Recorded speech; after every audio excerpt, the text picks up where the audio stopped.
Shalom, jumpa lagi di ibadah online Jemaat IBI KDC. Mari Bapak Ibu semuanya, kita mau buka kita mau beribadah kepada Tuhan. Kita berdoa.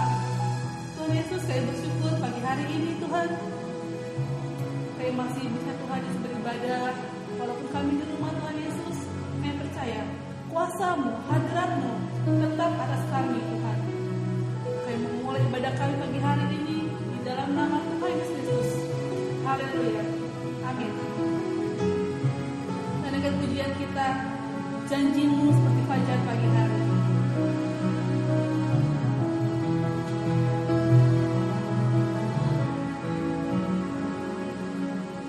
Ketika ku hadapi kehidupan ini, jalan mana yang harus ku pilih? Ku tahu ku tak mampu, ku tahu ku tak sanggup. Hanya Kau Tuhan tempat jawabanku. Ampun Kau tak pernah sendiri, sebab Engkau Allah yang menggendongku. Tanganmu membelaiku, cinta-Mu memuaskanku. Kau mengangkatku ke tempat yang tinggi.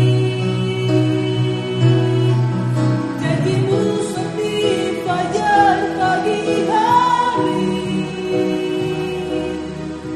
yang tiada pernah terlambat bersinar.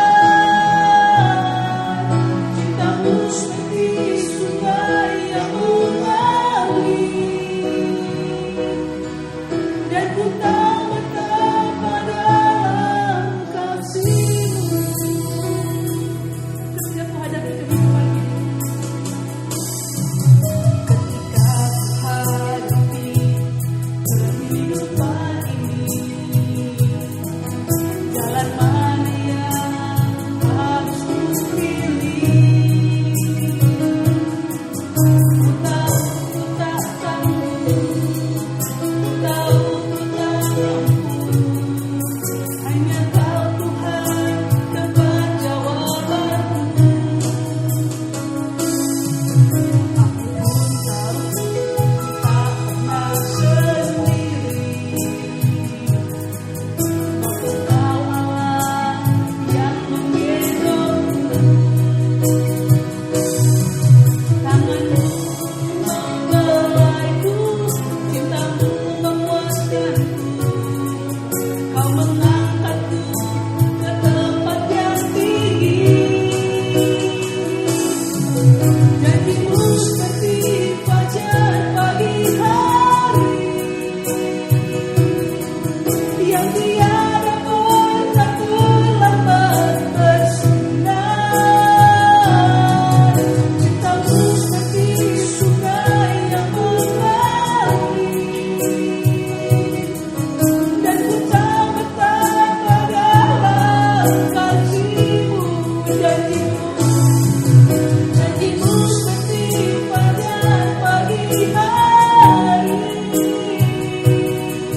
yang tiada pernah terlambat bersinar. Cinta-Mu seperti sungai yang mengalir, dan ku tak betapa dalam kasih-Mu. Janji-Mu seperti fajar pagi hari, yang tiada pernah terlambat bersinar. Cinta-Mu seperti sungai yang mengalir, dan ku tahu betapa dalam kasih-Mu. Dan ku tahu betapa dalam kasih-Mu. Dan ku tahu betapa dalam kasih-Mu.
Shalom Bapak Ibu yang dikasih Tuhan, kiranya damai sejahtera Allah menyertai kita senantiasa. Dan kita kembali ketemu lagi dalam minggu ini setelah kita mempelajari sebagian dari kebenaran firman tentang hidup yang berkemenangan di minggu lalu. Kita akan lanjutkan hidup yang berkemenangan pada minggu ini. Kita akan baca kembali Roma pasal 8. Minggu lalu kita baca ayat 31 sampai 37. Kali ini kita baca ayat yang 37 saja. Tetapi dalam semuanya itu kita lebih dari orang-orang yang menang oleh Dia yang mengasihi kita. Mari kita berdoa. Bapa, dalam segala kemurahan dan belas kasihan-Mu, Engkau sudah memberkati kami dengan begitu melimpah, dengan memberikan anak-Mu sendiri, Yesus Kristus Tuhan, untuk jalan keselamatan bagi kami, untuk bisa menghadap tata Allah melalui darah anak domba. Bukan melalui segala perbuatan baik kami yang memang harus kami kerjakan karena kami adalah anak terang, tapi lebih lagi Tuhan, karena karya-Mu dalam hidup kami, sehingga kami boleh memiliki keselamatan yang kekal yang ada di dalam kami, Engkau, di dalam kasih-Mu yang ada. Berkati dengan firman-Mu pada kami pada pagi ini, baik pembicara maupun pendengar, sehingga firman-Mu tidak hanya kami pahami Tuhan, tapi sungguh bisa kami nyatakan dalam hidup kami keseharian bahwa kami adalah umat kepunyaan-Mu, biji mata-Mu, kesayangan-Mu, untuk menjadi kemuliaan bagi nama-Mu. Berkati kami Bapa, di dalam nama Yesus yang syukur dan berdoa. Amin. Kembali sudah dikasih Tuhan, kita akan kembali merenungkan Roma pasal 8 ayat yang baru saja kita baca 37.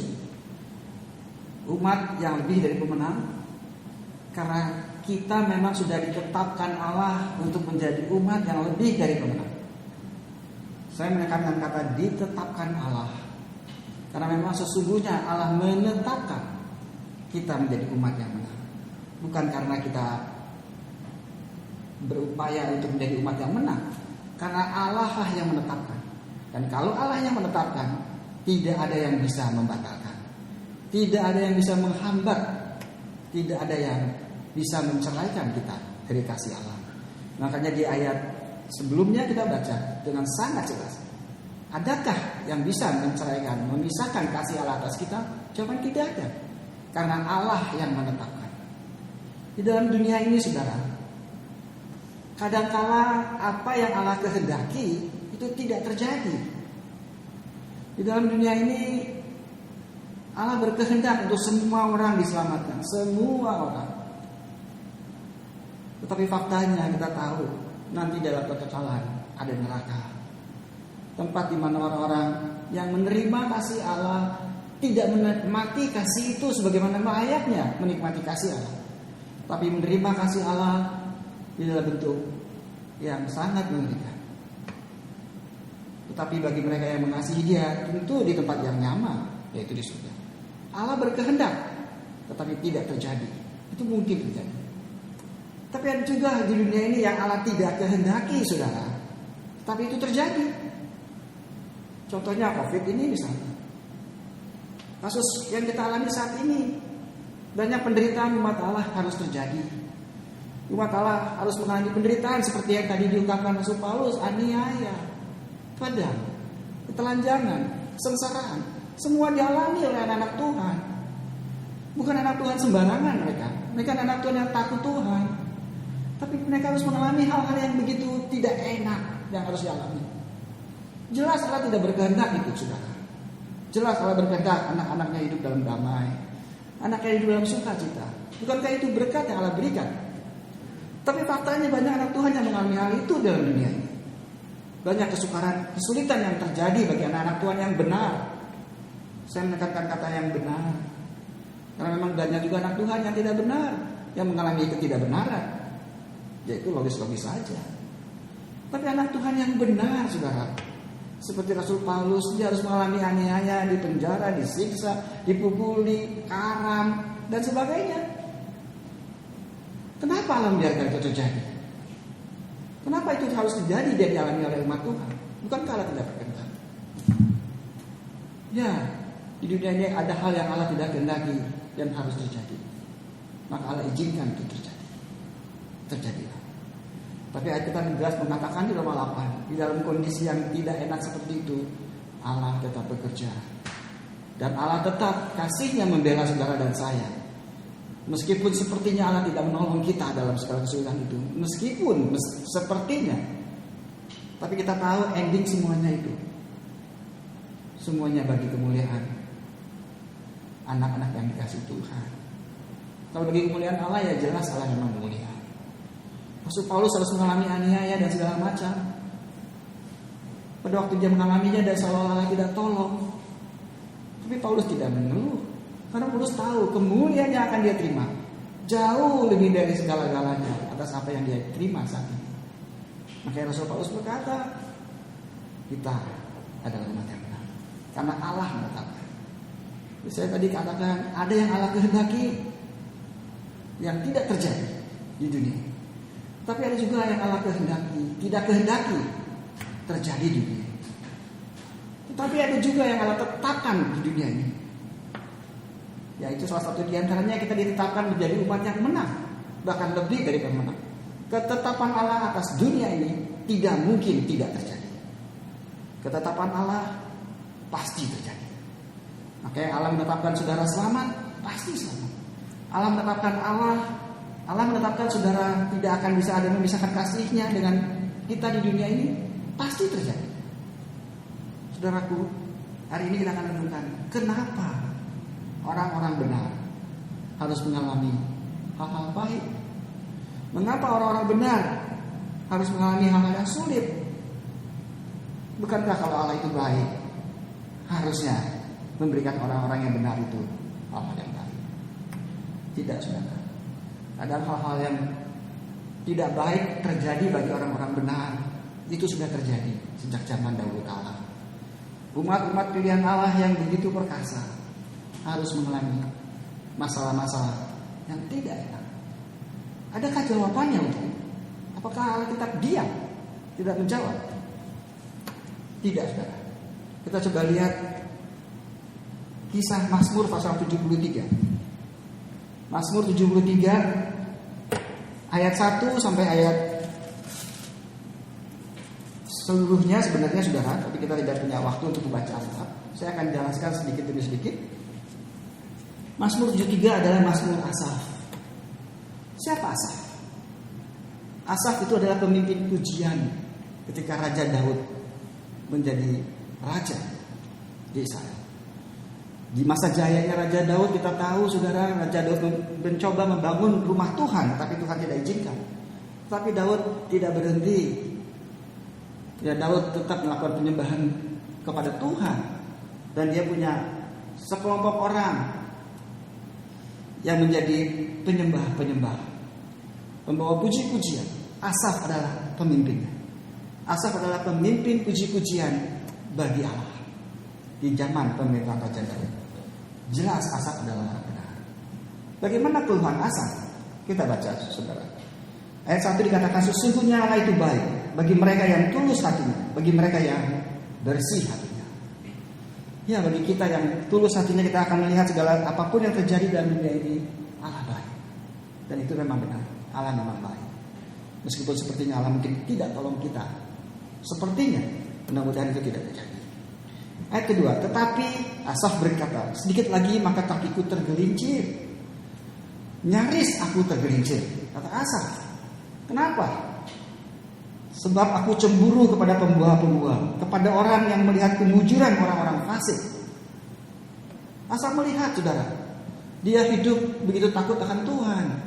Tetapi dia lihat orang-orang fasik yang ada di zamannya itu hidup makmur, saudara. Sebab aku cemburu kepada pembual-pembual kalau aku melihat kemujuran orang-orang fasik. Orang-orang fasik seolah-olah diberkati Tuhan. Orang-orang fasik seolah hidup dalam kemujuran-kemujuran, sehingga dalam kenikmatan-kenikmatan. Sementara Asaf mungkin tidak. Asaf juga berkata, sebab kesakitan tidak ada pada mereka, sehat dan gemuk tubuh mereka.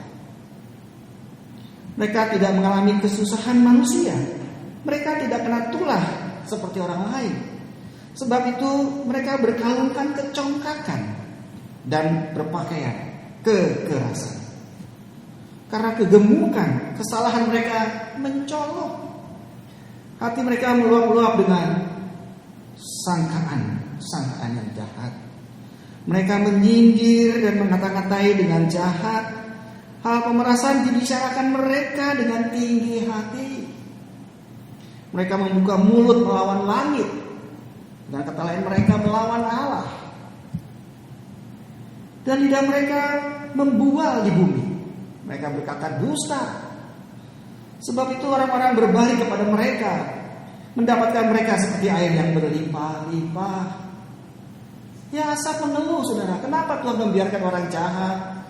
Mengapa Tuhan membiarkan orang-orang yang tidak mengenal Tuhan begitu semena-mena dan bahkan diberkati dengan berlimpah-limpah, sehingga semua orang menyatakan dia adalah sumber berkat. Sehingga mereka mengatakan mereka adalah air yang melimpah-limpah bagi hidup orang-orang yang dekat dengan orang-orang yang jahat itu. Orang yang jahat itu seolah-olah diberkati Tuhan dengan dahsyat, sementara Asaf tidak. Tidak sampai di situ, Asaf berkata, dan mereka berkata, bagaimana Allah tahu hal itu? Adakah pengetahuan pada Allah yang Maha Tinggi? Mereka menantang Allah. Sesungguhnya itulah orang-orang fasik, kata Asaf. Mereka menambahkan harta benda dan senang selama-lamanya. Sia-sia sama sekali aku mempertahankan hati yang bersih dan membasuh tanganku, tanda tak bersalah, kata Asaf. Seolah-olah Asaf melihat orang-orang fasik diberkati, sementara dia hidupnya agak sulit dan sukar barangkali, kita tidak tahu. Mungkin Asaf tidak separah Rasul Paulus. Dia masih hidup di dalam tempat raja, tempat penyembah. Tapi Paulus lebih parah, kan saudara. Tapi Asaf mengeluh, kok orang jahat malahan diberkati berlimpah-limpah. Sepanjang hari aku kena tulah dan kena hukum setiap pagi, kata Asaf. Seandainya aku mau berkata keras seperti itu, maka sesungguhnya aku telah berkhianat kepada angkatan anak-anak. Asaf pengen sekali tergelincir, dia jatuh. Berapa banyak anak-anak Tuhan yang jatuh karena segala kesulitan di dunia ini, yang seolah-olah Tuhan biarkan terjadi. Kalau kita anak Tuhan yang sungguh seperti Asaf, meskipun dalam kegeraman mungkin kita, tapi kita tidak akan tergelincir jatuh. Asaf berkata, hampir aku tergelincir, berarti dia tidak tergelincir. Saya sebagai dosen kadang suka nyatakan kepada anak, kamu lulus ujian itu hampir lulus apa mau hampir tidak lulus? Anak-anak umumnya berkata, hampir lulus Pak. Kalau hampir lulus artinya dia tidak lulus, saudara. Kalau hampir tidak lulus artinya dia lulus. Ya, Asaf itu hampir tergelincir. Dia melihat orang fasik itu terberkati dengan dahsyat, tidak masa sulit. Tapi Asaf tidak. Karena Asaf ditetapkan sebagai umat yang lebih dari pemenang. Sebagaimana yang kita baca tadi. Kalau kita anak Tuhan yang sejati, kita tidak akan bakalan jatuh dalam segala hal. Kita tidak akan bakalan tergelincir. Karena Tuhan yang sudah menetapkan kita sebagai umat yang pemenang. Namun pertanyaan problem of pain ini, saudara, mengapa orang-orang benar harus mengalami penderitaan? Sudah dijawab oleh Asaf. Seandainya aku tadi berkata begitu, tetapi ketika aku bermaksud untuk mengetahuinya kenapa hal itu terjadi, hal itu menjadi kesulitan di mataku. Ya, kadang kita sebagai anak Tuhan yang mengalami kesulitan seperti itu, yang sepertinya Tuhan tidak tolong. Kita hidup masih seperti susah, sementara orang-orang jahat itu hidup dalam kemakmuran dan kesukacitaan yang dahsyat. Sehingga kita berkata sia-sia iman kita kepada Tuhan. Sungguh, kalau kita ingin menyelidiki dengan akal kita, dengan hikmat yang ada di dunia ini, sungguh seolah-olah Allah itu tidak adil. Bagaimana mungkin orang benar mengalami kesukaran, sementara orang jahat mengalami kemakmuran? Tapi sebagai anak Tuhan kita harus tahu bagaimana caranya menjawab problem of pain ini. Banyak teolog-teolog yang sudah begitu tua menuliskannya, termasuk dalam kitab-kitab yang sudah dituliskan Alkitab, pengkhotbah misalnya. Kita tidak bahas itu hari ini. Kita akan bahas bagaimana akhirnya Asaf tidak tergelincir. Bagaimana akhirnya Asaf tahu bahwa dia punya kekuatan dalam Tuhan, melihat hal yang sepertinya tidak adil itu terjadi. Maka Asaf menulis, sampai aku masuk ke dalam tempat kudus Allah dan memperhatikan kesudahan mereka. Jadi kita baru bisa memahami problem of pain ini ketika kita masuk ke dalam tempat kudus Allah. Ketika kita masuk ke dalam kasih Allah yang memang melimpah itu. Bahwa sesungguhnya di tempat-tempat licin kau taruh mereka, kau jatuhkan mereka sehingga hancur. Betapa binasa mereka dalam sekejap mata, lenyap habis oleh karena kedahsyatan. Seperti mimpi pada waktu terbangun ya Tuhan, pada waktu terjaga, rupa mereka kau pandang hina.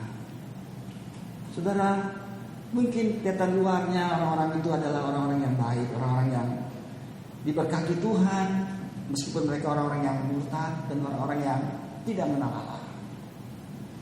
Tetapi ketika kita tahu hidup mereka ujungnya nanti, maka kita akan berkata, aku tidak mau seperti itu.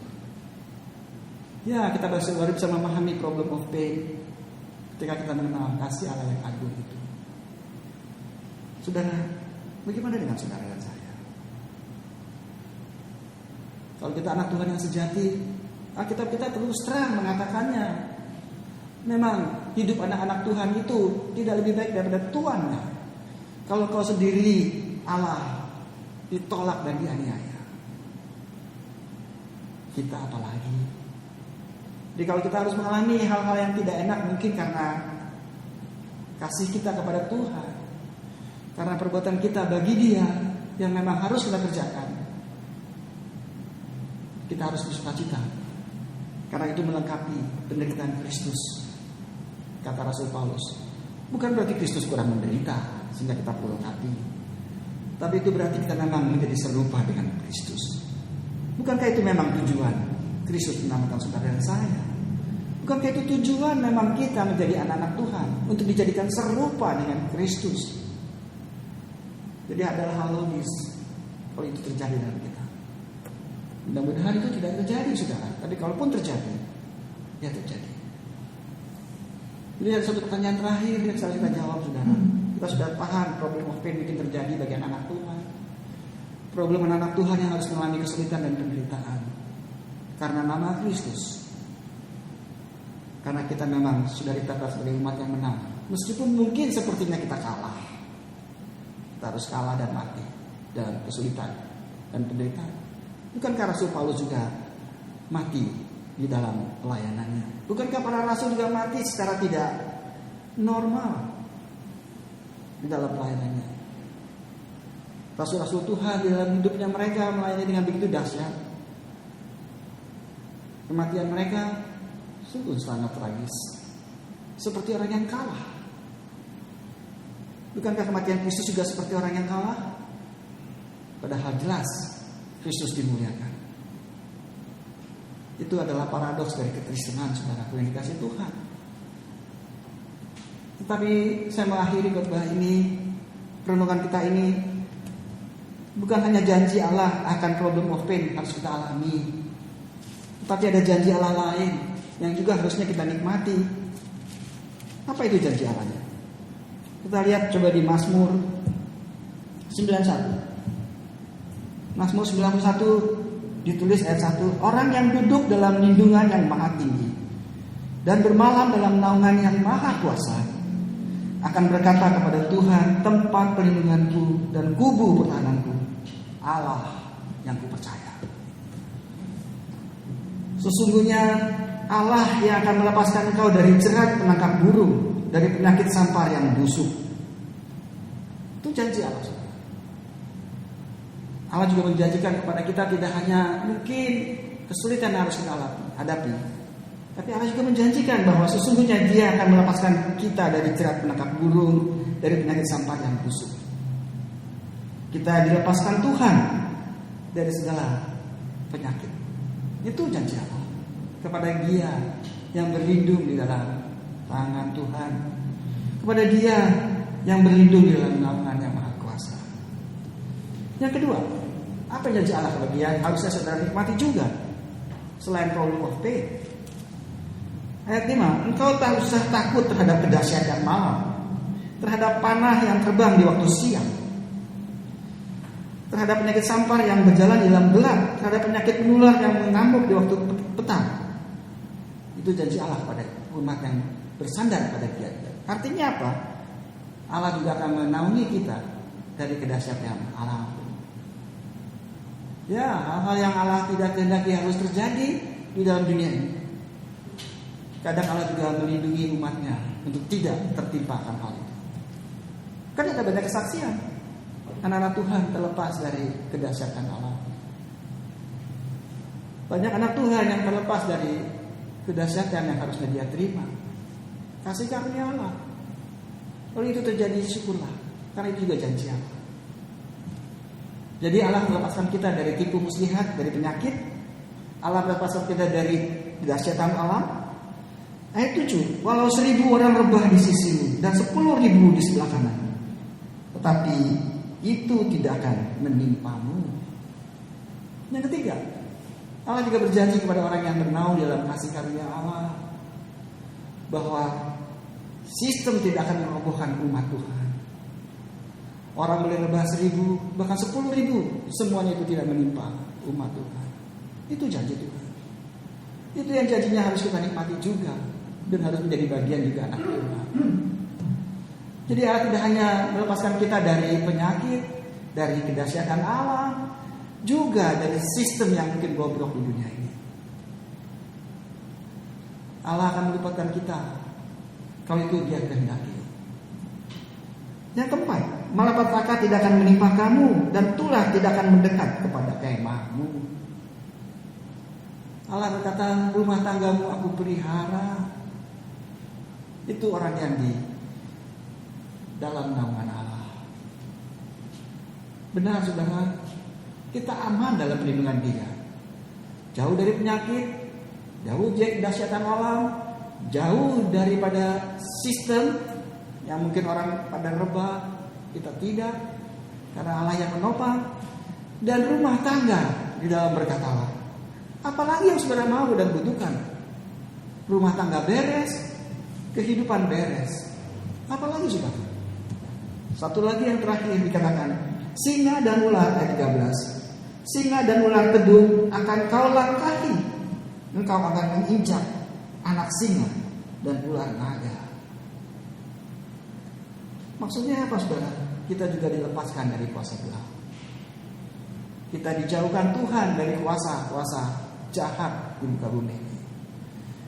Dari tudung-tudung, dari kuasa gelap, kuasa-kuasa okultisme, Tuhan akan jauhkan kita dari hal itu. Kita akan terlepas dari kuasa kegelapan. So, apalagi yang saudara? Perlindungan apalagi yang Tuhan saudara butuhkan dari Tuhan? Ayat di Roma tadi dikatakan Allah sudah memberikan yang terbaik, yaitu anaknya untuk kita. Masakah yang lain hal seperti ini tidak Allah lakukan? Allah lakukan bagi saudara dan saya. Tetapi conditionalnya, tapi syaratnya adalah hatinya harus melekat kepada Tuhan, maka aku akan meluputkannya. Ayat 14. Aku akan membentenginya sebab Ia mengenal namaku. Bila ia berseru kepadaku, aku akan menjawab. Aku akan menyertai dia dalam kesesakan. Aku akan meluputkannya dan memuliakannya. Dengan panjang umur akan kukenyangkan dia, dan akan kuperlihatkan kepadanya keselamatan daripada. Saudara, itu janji Allah kepada saudara dan saya. Kadang problem of pain harus kita hadapi. Kita orang benar, kadang harus mengalami kesukaran. Ketahuilah, kita menjadi umat yang benar. Kalau kita tidak mengalaminya, saudara, puji syukur dan kasih karunia Tuhan. Karena memang Allah juga berjanji untuk melepaskan kita dari hal semuanya itu. Oleh karena itu, kenapa kita menjadi umat yang lebih dari pemenang? Karena dalam segala hal kita selalu untung. Dalam segala hal kita selalu dalam keadaan baik. Karena Dia yang menyertai saudara dan saya. Karena kasih-Nya yang meliputi saudara dan saya. Mari kita berdoa. Bapa, ucap syukur untuk firman-Mu pada pagi ini. Ajar kami Tuhan, tidak hanya menikmati kasih-Mu yang memang agung itu. Kami bisa menerima juga untuk kasih yang membiarkan kami mengalami kesulitan.